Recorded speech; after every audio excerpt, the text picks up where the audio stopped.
Hello बच्चों, so let's read this question.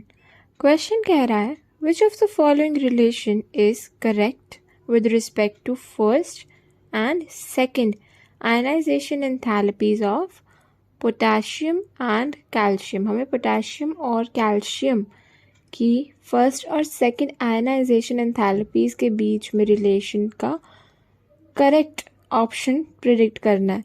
तो अगर हम देखें सबसे पहले कि हमारा की कंसेप्ट इस क्वेश्चन में क्या लग रहा है। सो द की कंसेप्ट जो इस क्वेश्चन में लग रहा है वो है आयनाइजेशन एंथैल्पी। आयनाइजेशन एंथैल्पी के बारे में हमें पता होना चाहिए इस क्वेश्चन को सॉल्व करने के लिए। तो अगर हम देखें क्या होता है, it is the energy required to remove an electron from an isolated gaseous atom। सो एक आइसोलेटेड गैशियस एटम में से इलेक्ट्रॉन रिमूव करने के लिए जितनी एनर्जी रिक्वायर्ड होती है उसे बोला जाता है आयनाइजेशन एंथैल्पी। यानी ए एक गैशियस एटम है, उसमें से अगर एक इलेक्ट्रॉन निकाल दें तो बनेगा ए पॉजिटिव गैशियस। इस प्रोसेस में जितनी एनर्जी की रिक्वायरमेंट होगी उसे बोलेंगे आयनाइजेशन एंथैल्पी 1।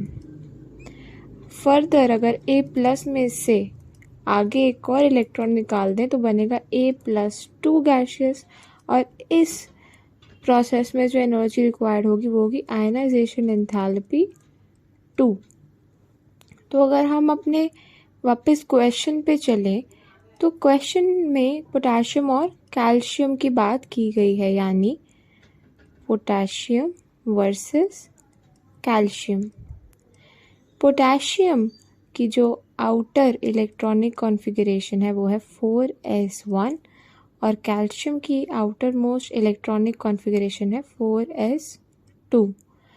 तो अगर हम देखें IE1 यानी first ionization enthalpy of potassium अगर देखें तो उसमें क्या होगा, 4s1 से एक इलेक्ट्रॉन निकलेगा और क्या बनेगा 4s0, यानी एक नोबल गैस कॉन्फ़िगरेशन अटेन हो जाएगी हमको। यानी जो है इस प्रोसेस में स्टेबिलिटी जो है बढ़ रही है। स्टेबिलिटी बढ़ रही है उसकी वजह से क्या होगा कि एनर्जी जो चाहिए होगी ये कराने के लिए वो कम होगी, यानी IE1 जो है वो कम है। अगर यहीं हम कैल्शियम की बात करें तो कैल्शियम की जो IE1 होगा उसमें क्या होगा, 4s2 से एक इलेक्ट्रॉन निकलेगा और 4s1 फॉर्म करेगा। अब 4s1 ना तो कोई नोबल गैस कॉन्फ़िगरेशन है, तो स्टेबिलिटी जो है वो बढ़ नहीं रही है। स्टेबिलिटी इस प्रोसेस में जो है कम हो रही है क्योंकि एक फुल्ली फिल्ड इलेक्ट्रॉनिक कॉन्फ़िगरेशन थी पहले 4s2 की, जो अब नहीं रही। सो स्टेबिलिटी यहाँ पे कम हो रही है। प्रोसेस में स्टेबिलिटी कम होने का मतलब है कि हमें एनर्जी जो है ज़्यादा देनी पड़ेगी, यानी IE1 जो है वो स्लाइटली हायर होगा। अब हम चलते हैं अपनी सेकंड आयनाइजेशन एंथैल्पी की तरफ, IE2। IE2 ऑफ पोटेशियम में क्या होगा, 4s0 है और 4s0 से पहले क्या है, एक नोबल गैस कॉन्फ़िगरेशन है।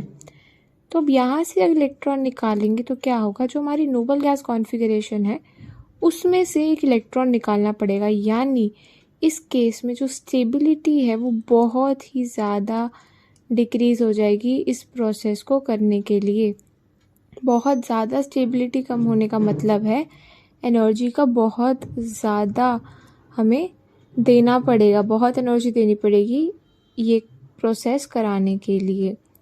फर्दर अगर हम इसमें कैल्शियम की बात करें, IE2 ऑफ कैल्शियम, तो इसमें क्या होगा, इस बार 4s1 से इलेक्ट्रॉन निकलेगा और 4s0 हो जाएगा, यानी एक नोबल गैस कॉन्फ़िगरेशन बनी और स्टेबिलिटी जो है बढ़ गई। स्टेबिलिटी बढ़ने का मतलब है फिर से कि एनर्जी कम देनी पड़ेगी, यानी IE2 जो है वो कम होगा। तो अगर अपने ऑप्शंस पे हम चलें अब, तो पहला ऑप्शन है first ionization enthalpy of calcium is more than that of second of potassium. तो ए पार्ट में है फर्स्ट ऑफ कैल्शियम और सेकेंड ऑफ पोटाशियम को कंपेयर कर रहा है वो।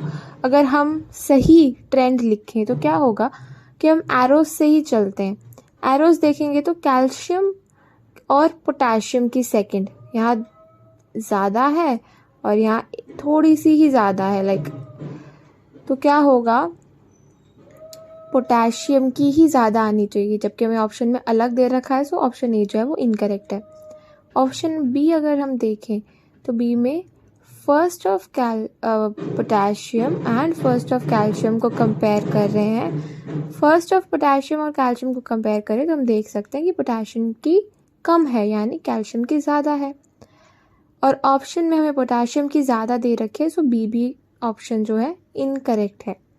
ऑप्शन सी अगर हम देखें तो second of calcium and second of potassium को कंपेयर करना है। फिर से सेकेंड ऑफ पोटाशियम ही ज़्यादा है। अगर हम ऑप्शन देखें तो कैल्शियम ज़्यादा दे रखे है, सो सी भी ऑप्शन भी इनकरेक्ट है। ऑप्शन डी देखेंगे तो डी दे रखा है second of potassium is more than second of calcium, जो कि एक सही ऑप्शन है। So the correct answer of this question is option D. I hope सबको ये सोल्यूशन समझ में आया होगा।